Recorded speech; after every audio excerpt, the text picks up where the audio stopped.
the problem to contribute. Yeah, the main problem is not to give and take. I think the main problem to accept as people what they have, what they believe, and how they live.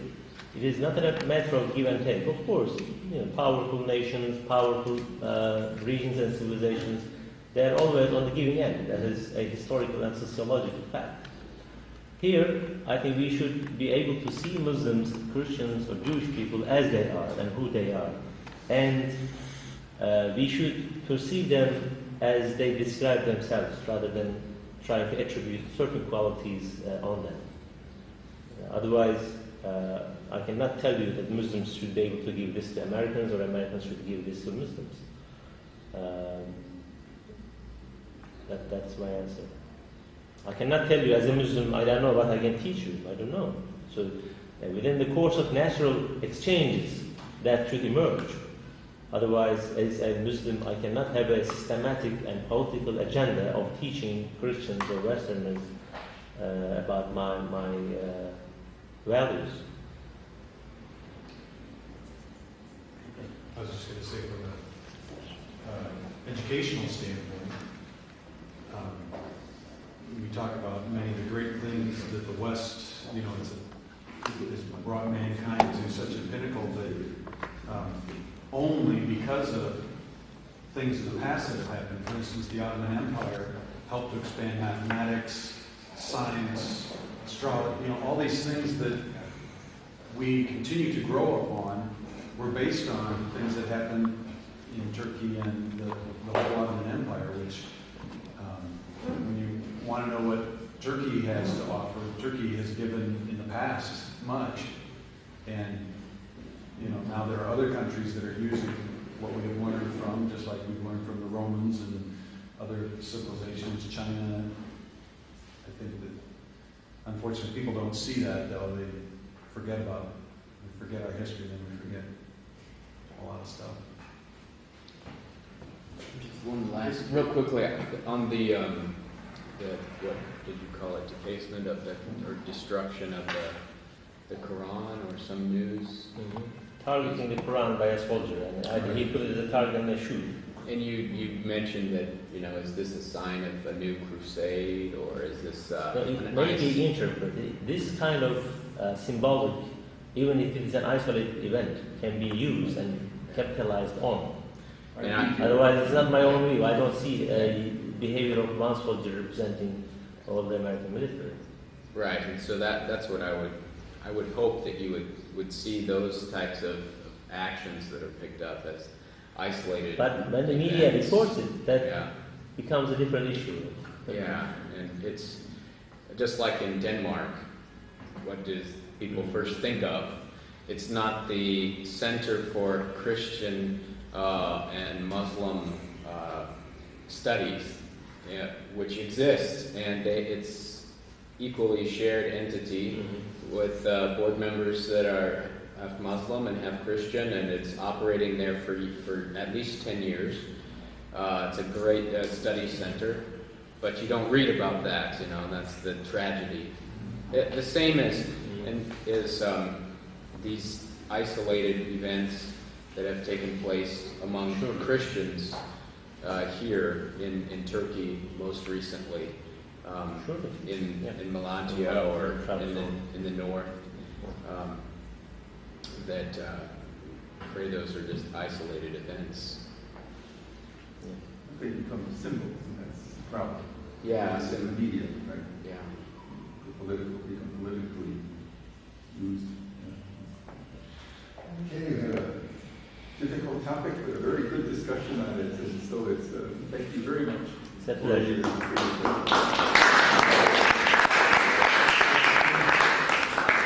Thank you very much. Also, for Administrator Yevon, thank you for organizing all of If you want to have some chocolate, come to my room. Thank you very much. Sufism is the mystical aspect of Islam. Sufism is not a sect depending on faith. Like, actually, it's very similar to Christian monastic life. As you know, Christians, we have some monastic orders. So we have similarly in Islam some Sufi orders which advocate a kind of not monastic life, but ascetic ideas, let's say. Because there are different crucial differences between monastic life and Sufism. Because in Sufism, you can lead a normal life, you can marry, you can work in a business, in a job, but you can still be a Sufi, a mystic in your heart. So you don't have to go to a monastery or a Sufi lodge to devote all your life for mystical ideas. So that's the difference from Christian conception of monastic life. And the word Sufi comes from Suf, meaning wood. That means ascetic life, because in the medieval ages, the ascetics used to wear wood rather than silk or some expensive clothes, because wood as a rough material for or wearing is a kind of symbolism of ascetic life. Now, if you come back to Turkish life and the Ottomans, I can say that among the Muslims of other nations, Turks are more for mystical and Sufi characteristics. Because Turks in Central Asia started to become Muslims at the hands of Sufis. Many Turkish tribes, even before coming to Anatolia, like we have famous Sufi order of Yesevi, Ahmet Yesevi.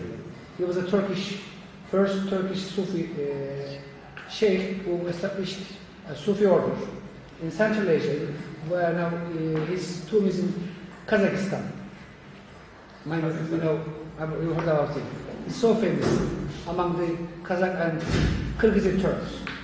So Turks are more mystically inclined nation among us. Like, they're not like Arabs. The Semitics, it's called Semitics, and Aryans. Iranians are known more for mystical ideas. So Turks are more, or understanding of Islam is a more a Sufi understanding.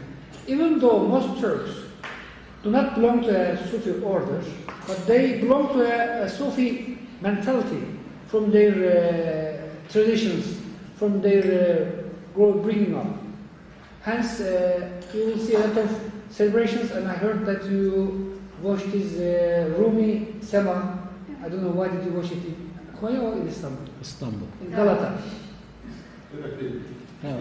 In Çemberlitaş. Okay, so you can see even today we have a lot of mystical and Sufi traditions going on, and Turks cannot be therefore fundamentalists.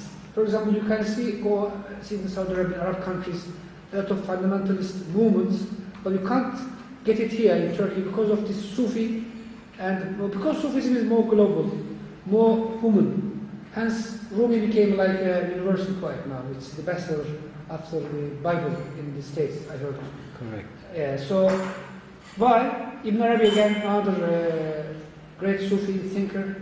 I was in California, San Francisco 3 years ago to give a talk on perfect man, depending on Ibn Arabi's conception of how a man should be. Hence, because of the Sufi ideology, Sufi teachings, more universal, more tolerant of the other. Hence, in Turkey, you cannot get really fundamentalist. Of course, everywhere you have this and that group, but you don't get in general sense a big fundamentalist group. The reason is Turks became Muslims at the hand of Sufis mostly. Hence, from the very beginning of Ottoman state, we can see the Sufis playing a big role.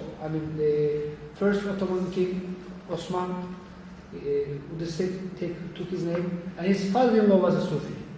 Again, the first, let's say, rector of the Ottoman Madrasa, Daud al-Kayseri, who was a Sufi, who wrote the commentary on Ibn Arabi. And Paul Wittig, who is a German historian, he calls the Ottoman state as a Sufi, a dervish state. Because in all the institutions of the state, you could see the Sufi lodges, Sufi orders, Sufi personalities. And again, most Ottoman sultans had very good relationships with the Sufi orders. And even some of them belonged, or people believe, that some of them belonged to some Sufi orders.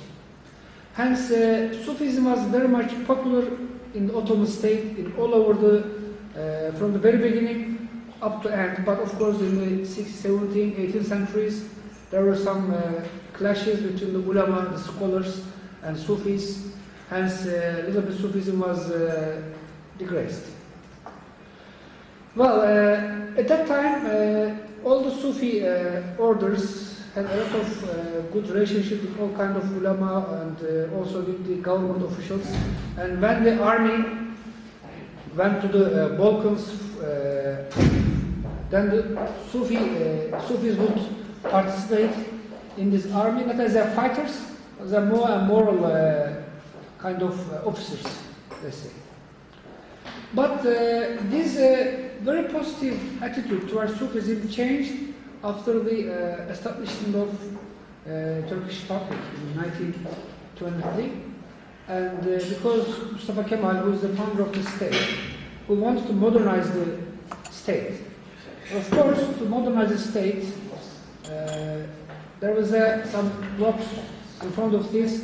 Unfortunately, in the first assembly, there were a lot of Sufis, Sufi sheikhs, who were the vice speaker in the parliament. In the second parliament, more modernists and non-Sufis participated in the assembly, and in 1925, Sufi orders were banned as a revolutionary step to establish the state.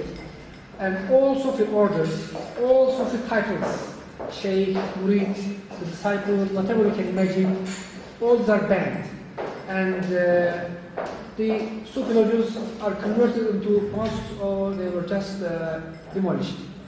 Well, that's the big question from then on. The Islamic movements and Islam in Turkey had a big trouble because the roots are intervened for some time. And the reason also behind the banning of the Sufi orders, at that time, in 1925, we had a revolution. I will just...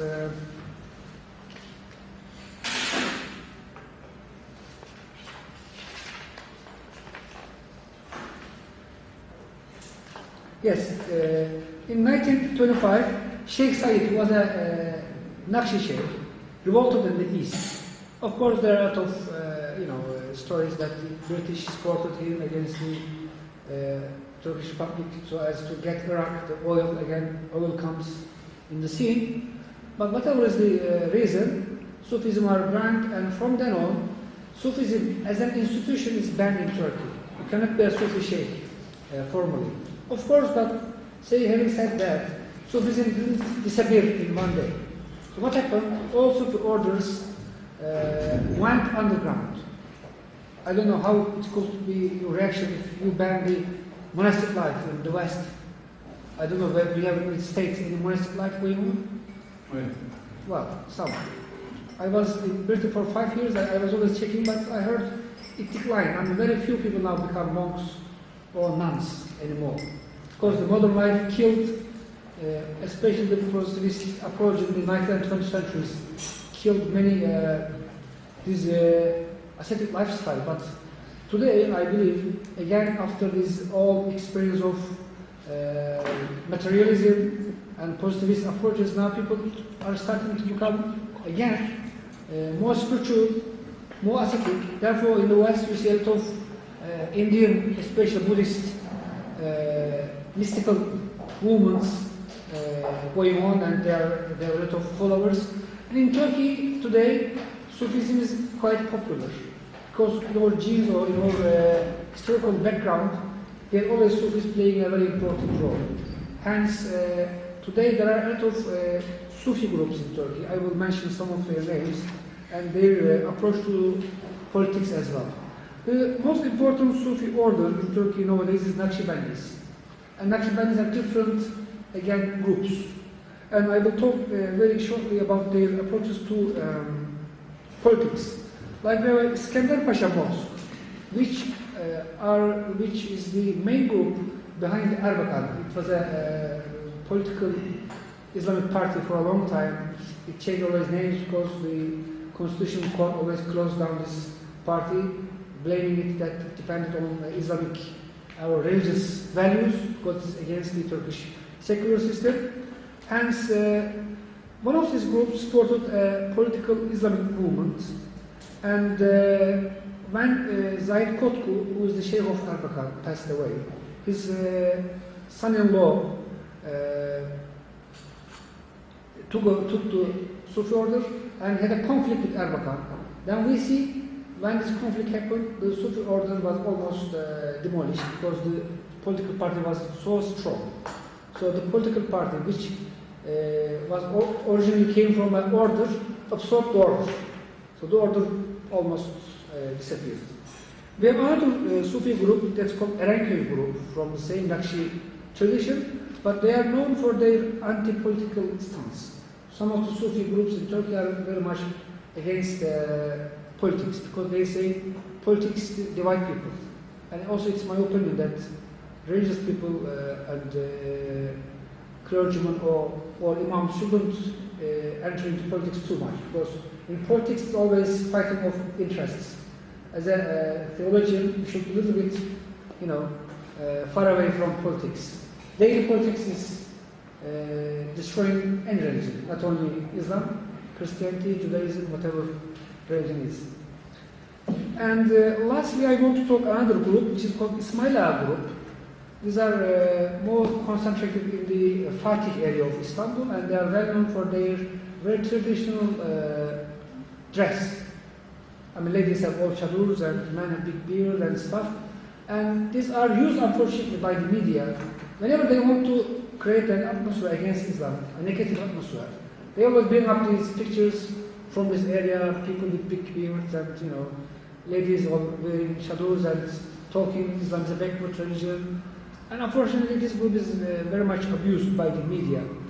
And at other times, of course, they are actually quite religious, pious, and non-political people, and not too large in number, but as I said, media sometimes create big stories out of this kind of local things. Again, we had a very famous President Turgut Özal, who was also known for his Nakshi background. His mother was a Nakshi disciple of Zahid Kotku. Again, you can see, although Sufism is banned in the state, you can always see the influence of Sufi groups in the politics. And another thing, actually, it's not the fault of Sufis, it's more the problem of politicians, because when the elections come, all the political party leaders, they always go and visit the Sufi orders and try to get their support. So they force Sufi orders to enter into politics. Even though these Sufis are not, they don't want to participate actively in politics because it's against the spirit of Sufism. Sufism is must be a monastic life. They are against worldly life. They are against involving in too much worldly affairs. They want to be more close to God. That's the main philosophy behind Sufism. But unfortunately, this is not the case all the time. And nowadays, again, many Sufi groups enter into business. They establish schools. They establish big businesses, even banks. And of course, when you enter into the world, then the bank went bankrupt, and this Sufism is blamed for that. So we have a lot of problems going on. But I believe this is good because it's kind of intellectual, let's say, discussions, and this kind of experience in Turkey is giving good results because Muslims and Sufis are becoming more experienced as Talib said in the morning, like a bridge, because we are getting more influence from the West, and we are kind of producing new methods to cope with this foreign or Western or Christian influence, how we can balance this, how we can be ourselves, as well as how we can be tolerant of other other religions and other cultures.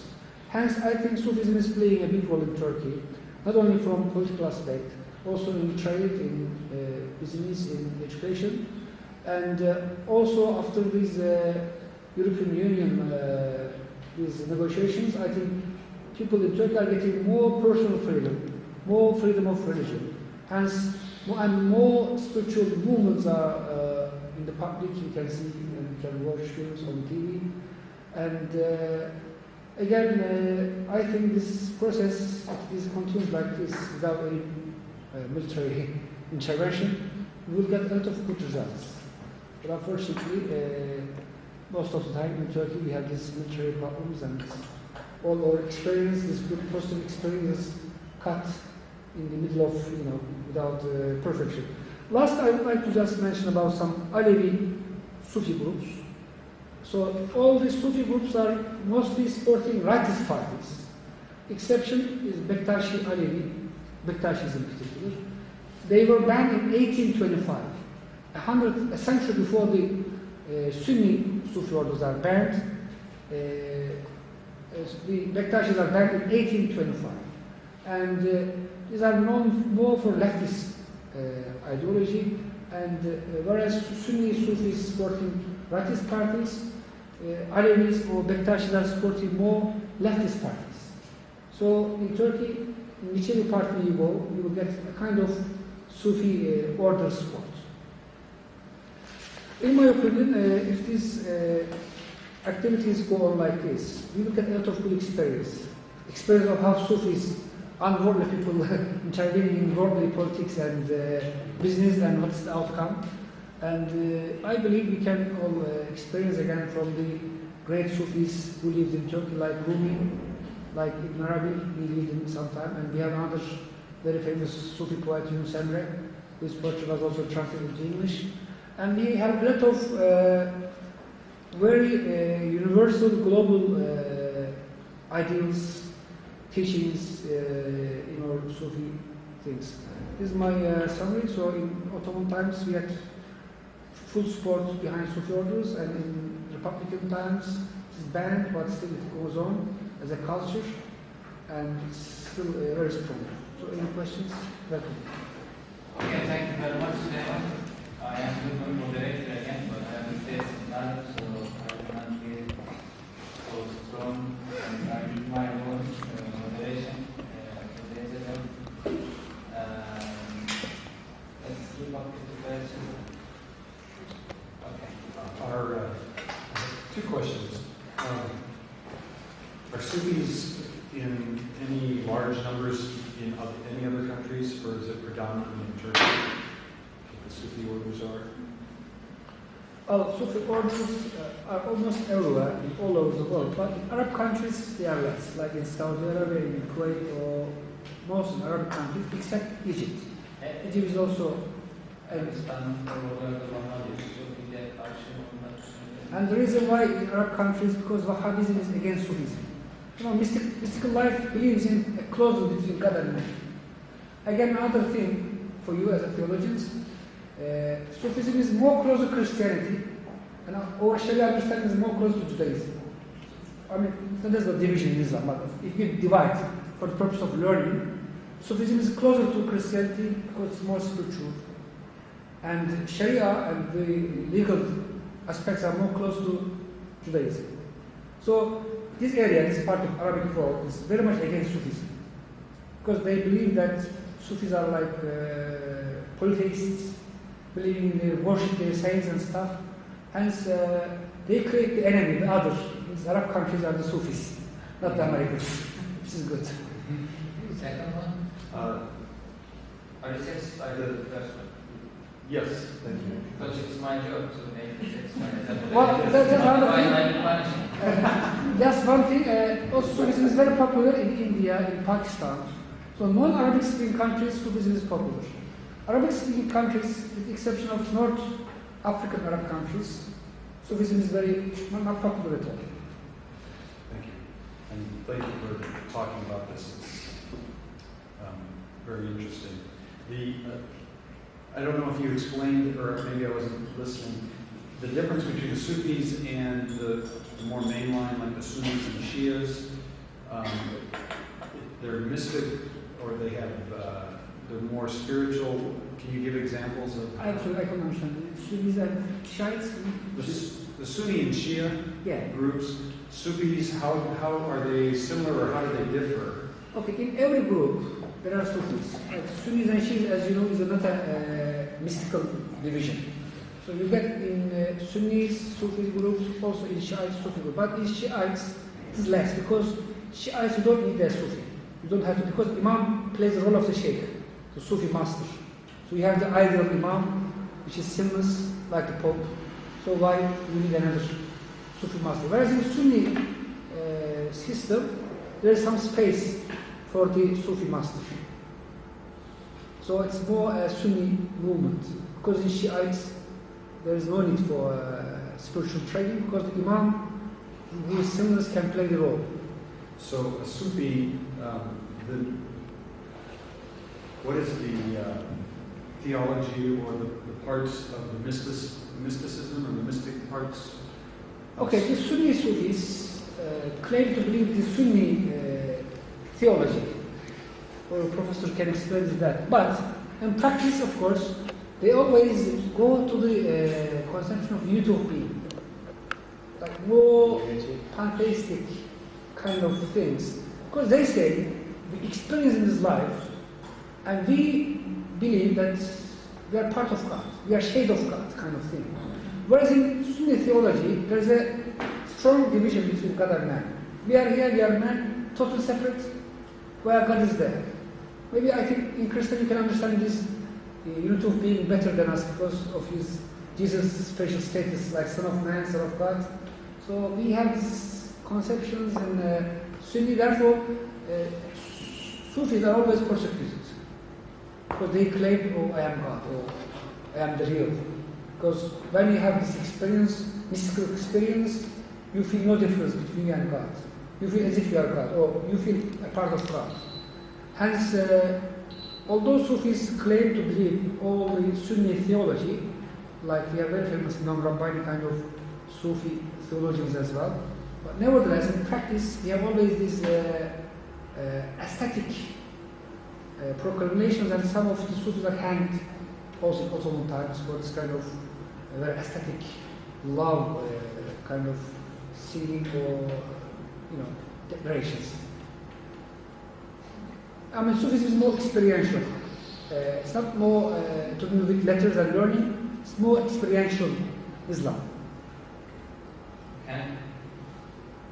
Any more questions? I don't have a question. I want to say something about Sufi. I find Sufi people very open-minded, and jump this term, you can say it's my opinion, influences. For instance, Ibn Arabi says in his work, Tercüman Eşbak, he says, my heart is a church for a Christian, a mosque for a Muslim, a synagogue for a Jew, a temple for a idolater. And he says, I am following the religion of love. And you know something, it's same goes for Mevlana, whoever you are, it doesn't matter. And I think the most open-minded people of the Muslims are Sufis. Because in Tasawwuf, in Sufism, you cannot claim to know the truth by yourself. It's a great kind Kind of you are modest. So if you are modest, then you can go on other people.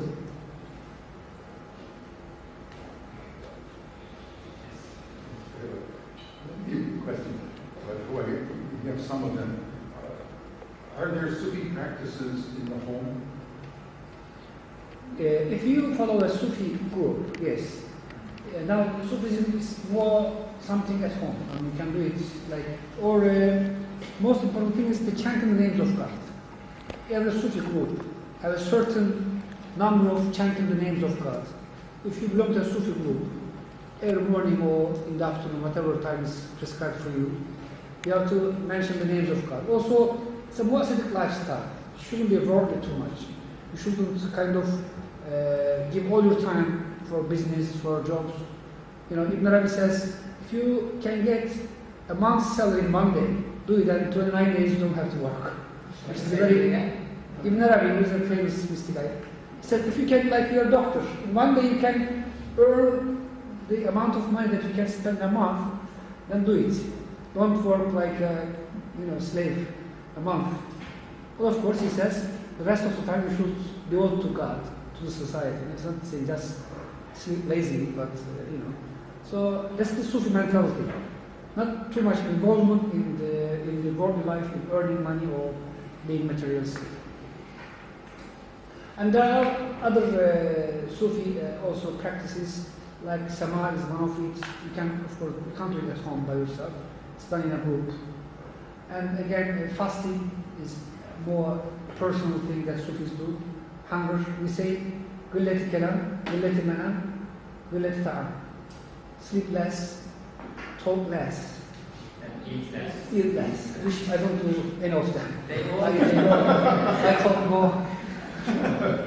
So I have eaten less in the lunch. They all have so much. well, actually, I have only I am I had only rice. Maybe some of you saw. So yes. Is there a correlation between the Quranic verses that talk about the Spirit of Allah and that the Sufis could, be connected with of course, the Spirit? every sect in Islam claims to have a very close bond with the Quran. You can't do it otherwise. And again, Sufis uses a lot of Quranic verses in which God says, "I am closer to man than his jagged way." So close to us. And wherever you face, then you will see the face of God. You cannot escape from him. So this closeness, this proximity, omnipresence, yes. Sufis are trying to invite or develop this aspect of Islam, or closeness. So in Sufis, it's more you and God. In law, it is you and other people. So if the Quran teaches the omnipresence of Allah or the Spirit, how does the Sunni defend against this? That sounds like God is much closer if He's close to your jugular vein. I mean, than this distance that we are humans and this is God and this dualism. I think Professor Cherez is the right person to answer this, not me. Hocam diyor ki, madem Kur'an-ı Kerim'de kulun, Allah'ın kula çok yakın olduğu, şartlarına yakın olduğu söyleniyor. Nasıl kelamda biraz daha böyle ayrı ve tek, yani biraz daha her yerde varlık, Allah'ın her yerde var olmasına karşı nasıl bir şey geliştirmiştir kelam? Hocam yansızlığı Yes, I will translate the question. No, I will give my aspect, but he has a fight all the time between theology and Sufism. Evet hocam. Ben tercüme ederim. Şimdi İslam'da temelde varlıklar Allah ve bunun yarattığı varlıklar diye ikiye ayrılıyor. In Islam, the existence is divided into two. One is the God, the Creator, and the things which are created by the Creator. Evet. Two different groups. Evet. Şimdi Allah ezeli ve ebedi, başlangıcı ve sonu yok. Ama diğer varlıklar bir sürede başlıyor ve belli süreçlerde yok. God, the Creator, has no beginning and no end. Evet. But whereas the created things have a limited time spent in the world. Evet. Şimdi Allah'la bu varlıklar arasındaki ilişki Allah'ın onları bilmesi, tanıması, onlar üzerinde hükümran olması tarzında sıfatlarıyla, nitelikleriyle kurulan bir ilişki. Hence, how this infinite Creator can know finite beings, and in theology it is done through attributes. Theology uses the attributes between God and man, the middle way. Şimdi onun bize yakın olması veya uzak olması reel olarak düşünülemez. Çünkü o zamanı aşkın bir varlıktır. Allah'ın yani zaman bakımından yakın ve uzak değil. Bilgi ve yani bizi tanıma, bize hükmetme bakımından bize yakındır. So the closeness of God is not by His essence, but by His attributes. So in Sufism we say it's essence of God is close to us, while in theology it's attributes. God is close to us by His knowledge, by His power. Evet. Yani Allah bize şah damarımızdan yakındır dediğimiz zaman yani bizim ruhumuzda, bedenimizde, dünyamızda olan her şeyi bizden daha doğru, daha iyi bilmektedir anlamında. So when we say God is close to us than our regular way, that means God knows everything in us, whatever is happening in our inner world, through the attribute of knowledge. So a kind of difference, you know. Any more questions? Well, sorry, I one thing to add. So this says that this state cannot be understood through study. You have to experience it. It's a very experiential thing. You can feel this closeness only after you say 1,000 or 1,000,000 times chant the names of God. Then you enter this state. And it cannot be understood by others. The situation that you live cannot be communicated to others. That's our escape. Our escape from the... That is the only weapon the Sufis have. When we say... We cannot understand without experience. Then we say, "Man lam yaduk, lam yarif." That means whoever took experience didn't know, and those who talk about it didn't know about it. Kind of very nice escape. Yeah. Mysticism is in all religions. Christianity has its great history of mysticism. Buddhism. I spend a lot of my time in India, and they claim that Sufism originated primarily at the time of Akbar, through the influence of Hinduism. Akbar, I know about it. Yeah. No, that's not correct, because Akbar Shah lived very late, in 16th century, isn't it? Okay. Yes, he lived in a very late period. Sufism appeared in the 2nd century for Islamic. And secondly, yes, India, if you group the religions as mystical and non-mystical religions, Judaism is a very non-mystical religion. Christianity is quite mystical, very mystical religion, because God is coming all the way down to us, incarnating and taking all these pains, very mystical. And again, Indian religions are very mystical. But Islam is, we believe that it's a balance between mystical and non-mystical. And some Orientalists claim that Sufism came from Indian influences. And of course, I wrote a book about this, and that's not correct. So what are they?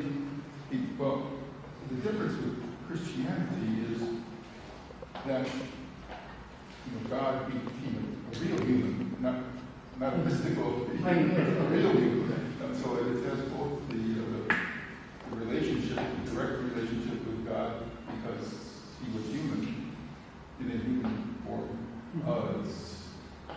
And so you can have a close relationship because he lived what we lived and so forth. Greatest that we experienced. So you have a personal relationship, which is different from just mystical. Yeah. And so I think that is a point where the Christian church has had tension with the mystics.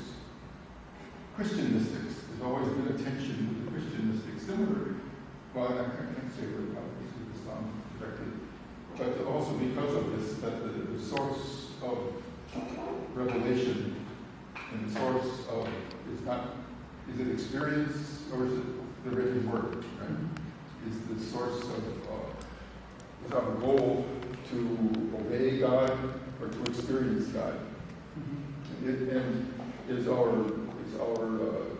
call in life to serve God's purposes or just to have a mystical relationship with Him? And those are some of the issues that in Christianity have had tensions with mysticism. Is that similar with Islam? I think it's quite similar because human mind is everywhere same. In every religion, you have this group of mentalities, mystical people, more mystical, more rational people. So we have the same thing in Islam. Again, in Sufism, the important thing is the meaning, not the letter of the law. Therefore, Sufis talk about love, about experiencing God. Whereas in other things, yes, it's important to love, but it's more the letter. So we Sufis, we think that we are practicing the inner meaning of the law, rather than the law itself. So I think it's quite similar to Christianity. And again, when you say about closer to God, in Judaism, you can't even mention the name of God. You can't even write the vowels. I mean, so far above. In Christianity, it's too close. So we're trying to arrange a middle way. Not too close, not too far away. It's not something like you can land on his shoulder, but, you know, but, I mean, you cannot find any sentence in theology books like, I saw in my dream God. But in Sufi books, you can meet this kind of sentences. In my dream, I met God. I saw God, and He told me this and that. So this is the big difference. At least you can see approach to God in our dreams, kind of thing. I'm not talking in detail, but in Sufis there's more a relationship, direct relationship with God. At least more than other faiths. Perhaps you may mention about the language of Naqshbandi and Qadri and Sufi orders. One was Again, as I said, all Sufis claim to come from Quran and also from the Prophet. First Sufi was a prophet. He was a very ascetic man. He did not become a rich man. Whatever he gets, he always gave away to the poor. So that's what the Sufis say. Yes, of course, that's what we say. And we have a chain going back to the Prophet. And two important lines from the family of the Prophet. One is this father-in-law of the Prophet, Abu Bakr, radiallahu anhu. That's called Bakri, and it's more Naqshi silsila. And the other comes from Ali, Alevi silsila, who's the son-in-law of the Prophet. These are the two main companions of the Prophet who propagated Sufi ideas.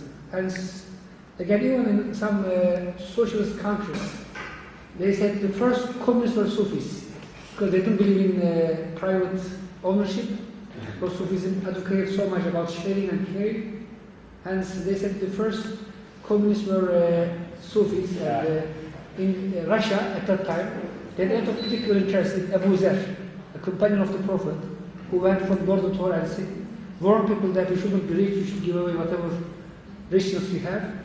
So it's more about giving than taking. Sharing but not caring, that's what But in my case, it's different, the opposite. Taking and not giving. Yes. Any more? Yeah. The dervishes. We saw a program the other night. When they spin and twirl, what does that symbolize, or what does it mean, or it's something? It's an act that they do that brings them closer to God. Because as I said, Sufism is more about love and aesthetic, ecstasy. It's not more law and letter of the law. And Sufis can bring up new methods, kind of experiencing or expressing their love for God.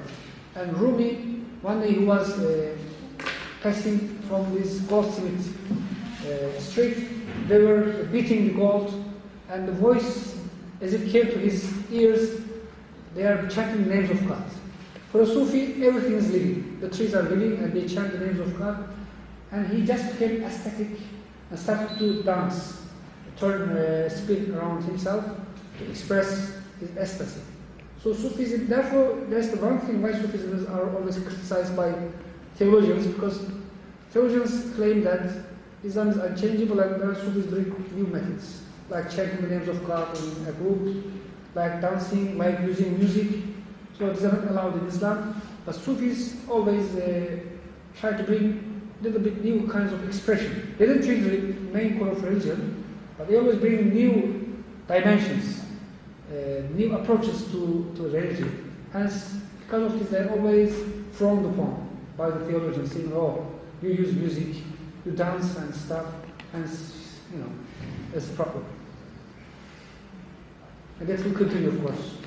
Would there be a channeling of the Spirit through the form, the way they're whirling, a belief that they're channeling? Of course, this time, you take the right hand. So bringing God closer to earth, or what's the A meaning? lot of experiences are done for this. You take from the right hand from the sky, from God, and you give it to means your left hand.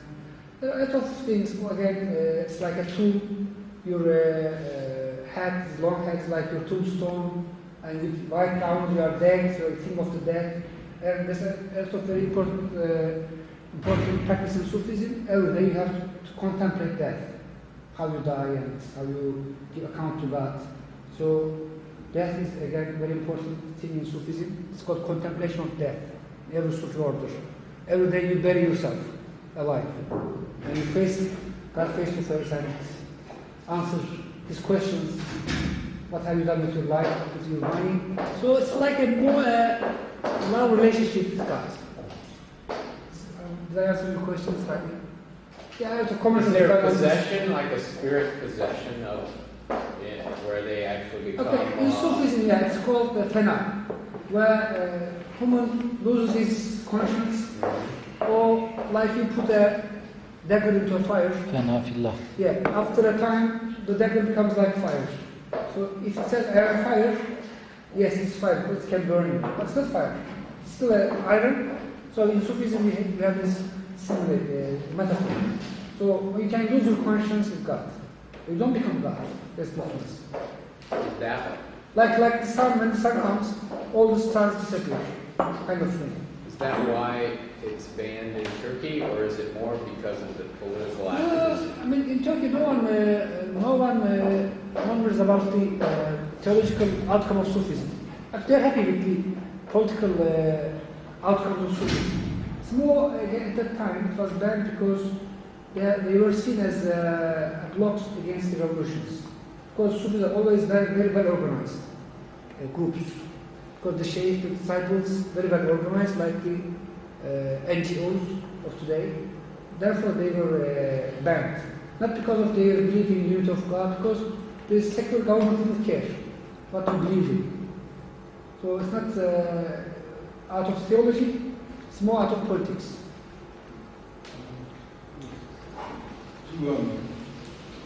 Are there Sufis who believe that through ecstasy we merge ourselves with God and disappear into God? And do they believe in the corollary of that? Are there Sufis who believe in reincarnation? No, not reincarnation. It's more God is overcoming your soul. You are losing yourself in God. But of course, there are some groups who kind of claim incarnation stuff. Therefore, they were hanged. Some Sufis are punished in the Ottoman period, also in some other Arab countries.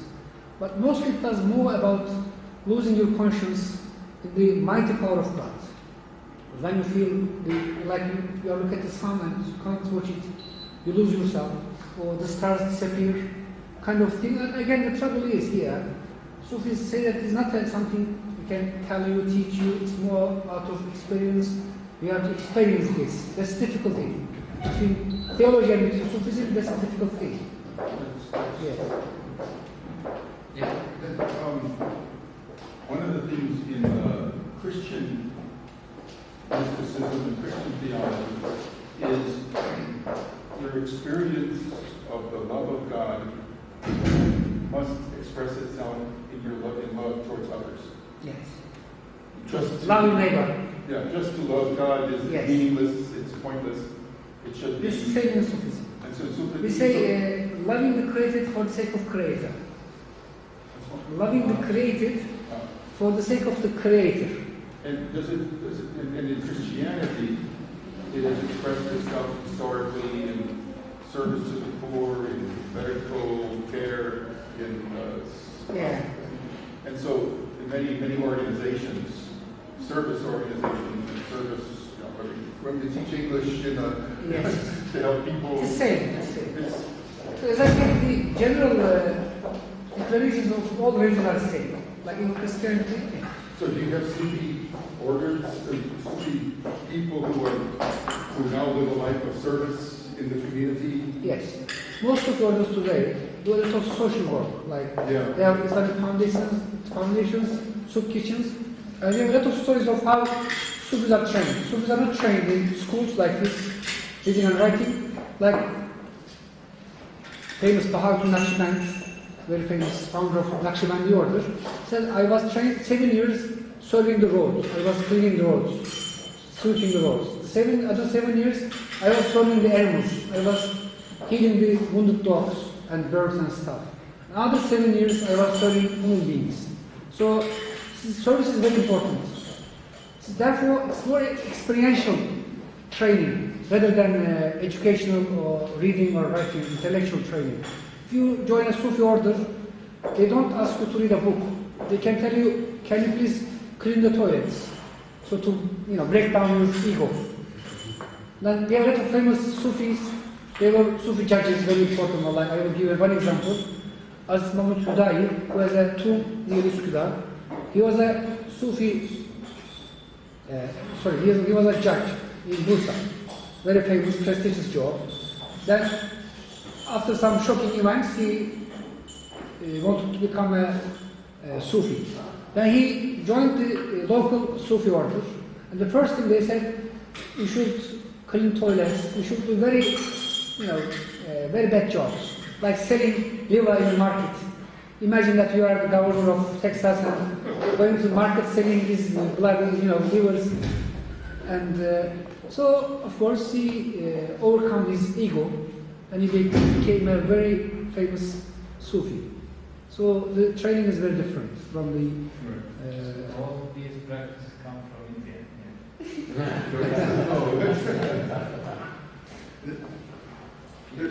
Is there a special role for women in Sufism? Is it a more of a female, a lot of women as leaders and as practitioners? I mean, or is it more male? Because I just think that in Islam, so much of Islam is male, male-dominated, male-oriented. Sufism gives scope for women because it is more egalitarian. Yes, that's true because we have very famous Sufi saints as well, lady saints, like Rabbi Badawiya. And many people, many historians of theologists believe that Sufism give more space for women than many other mystical movements, first of all. Also among Islamic movements, again Sufism, who give more space for women. Women become disciples, they can be even masters, and they can occupy very important places. Because it's more a spiritual thing. It's not legal or not like becoming an imam or a pope. It's more spiritual thing. So women participate very actively in Sufism. Again, at the end of the day, everything revolves around man, no religion, to be frank. So most Sufi masters are males. Women are given only, I don't know what you call it, secondary roles. I come from the west coast of America, and Sufism is very popular in the region where I live. As some Christians, they study Rumi and they study Kabir. Kabir, yeah. Translator of Rumi. Yeah, okay.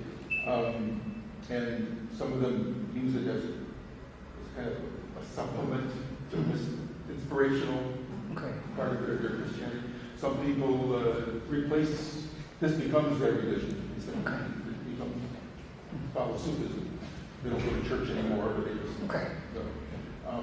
Do you know, is there any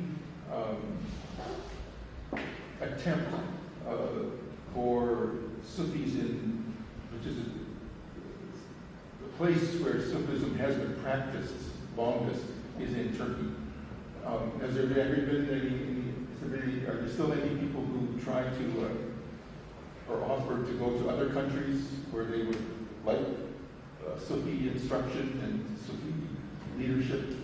Do people from here go to the United States at all for training? Well, Kosovo is very strong in Sufi movements. We have a lot of Sufi teachers who can train in Sufism, so there is no need to go abroad. But actually, I heard a lot of Sufis going and teaching Sufism in America. Yes, that's what I mean. Yeah. Yeah, so do we have people from Turkey going to? Yes, that's true. Especially wherever Turkish workers went, they carried Sufism as well. So we have in Germany, Sufi groups, in England, whatever Islamic community minorities we have, like Pakistanis again, in many. So they always carried their Sufism as a gift to their, countries where they live in the West. With the freedom of religion that is there, they're Yes, able of to course. practice it more openly. That's true. Yeah. That permitted Sufism. Again, you can benefit from Sufism more in the West than in the East. Because, let's say, as a Muslim minority group in the West, you cannot practice Sharia, you cannot claim to bring the Islamic law. But you can always benefit fully, 100%, from Sufi ideas. So because they are more spiritual, they can be practiced everywhere without any borders. That's the one advantage of Sufism. And also there are benefits from religious movements coming from India, since there is a space for them, for movements, Buddhist movements or Hindu movements, so they can benefit from those atmosphere in the United States. I would just say one thing. Because of Sufism, some researchers claim that secularism settled down in Turkey easily because Sufis are more otherworldly inclined, hence they give up this world. So they say, because of this, there's not too much political aims in Sufism, hence anywhere Sufism is practiced most, you can get secularism easily. I don't support this, but it's fun. Any more question or contribution? So that is okay. Thank you very much. Ara verelim. And 10 5 dakika. minutes break. I will-